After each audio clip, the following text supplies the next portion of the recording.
Sometimes life tests you not with pain but with the people who make you feel small. And sometimes, those same moments bring you the person who makes you feel whole again. It was a Friday evening in downtown Chicago, soft rain against the glass, the hum of cars fatting beneath the glow of city lights. Inside La Bella Vita, an upscale restaurant where wealthy businessmen came to impress dates, a man sat quietly at the far corner table. His name was Ethan Cole, 34 years old, sharply dressed, impeccably groomed, and sitting in a wheelchair.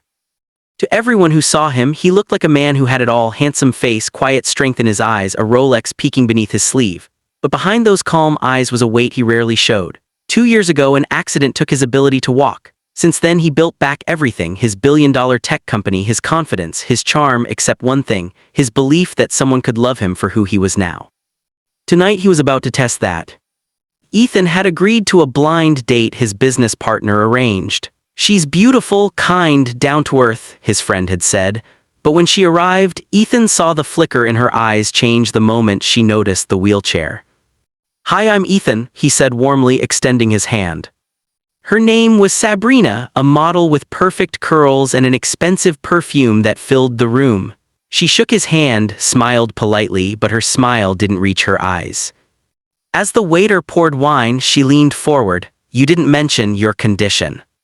Ethan's jaw tightened slightly. "It's not a condition, it's just part of my life." Her eyes darted toward the chair wheels, then back up to him.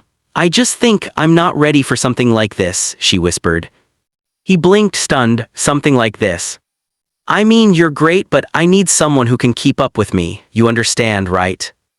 Every word hit like a quiet blow. People from nearby tables glanced discreetly. He forced a small nod, hiding his hurt behind a practiced corporate smile. "Of course," he said softly. "Have a good evening."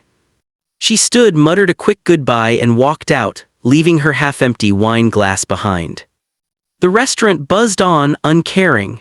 But a few feet away, Leela, a waitress with tired eyes and a small notepad in hand, had seen everything. She worked there for almost 3 years, balancing plates, dreams, and unpaid bills. She wasn't supposed to interfere with guests, but something about the look in Ethan's eyes, strong, calm, but breaking inside, made her step closer. "Sir," she said gently, "I saw what happened." Ethan turned, trying to compose himself. "It's fine, happens more than you'd think." Leela frowned. "It shouldn't." He gave a soft, bitter laugh. "The world doesn't always agree with that." For a second she hesitated, then gathering her courage she said, "Well, then the world's wrong, you deserve better." Something in her tone, so raw, so simple, hit him deeper than all the polite pity he'd heard before. He looked up, studying her face. She was young, maybe late 20s, wearing a uniform that had seen better days. There was a smudge of chocolate on her sleeve, a stray curl falling across her cheek. She wasn't glamorous like Sabrina, but her eyes, they were kind. He smiled faintly. "What makes you so sure?" Leela shrugged. "Because I know what it feels like to be looked at and not seen."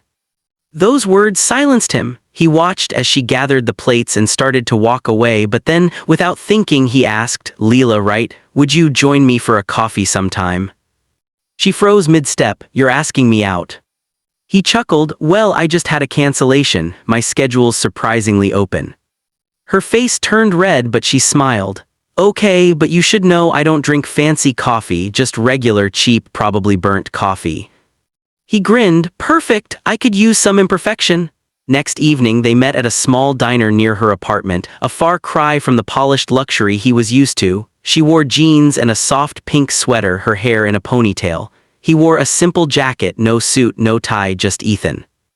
As they talked, he found himself laughing for the first time in months. She didn't treat him like he was fragile, didn't pity him.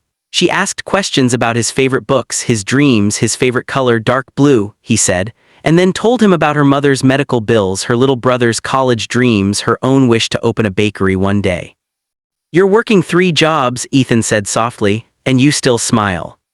She shrugged. "If I stop smiling, it'll just get harder." He stared at her in awe. "You're extraordinary." Leela smiled shyly. "No, I'm just trying to survive." Over weeks, that coffee became 2, then 3. She started calling him Mr. Fancy Chair, and he started calling her Miss Cinnamon Smile. They were different worlds, but somehow they fit. Until one night.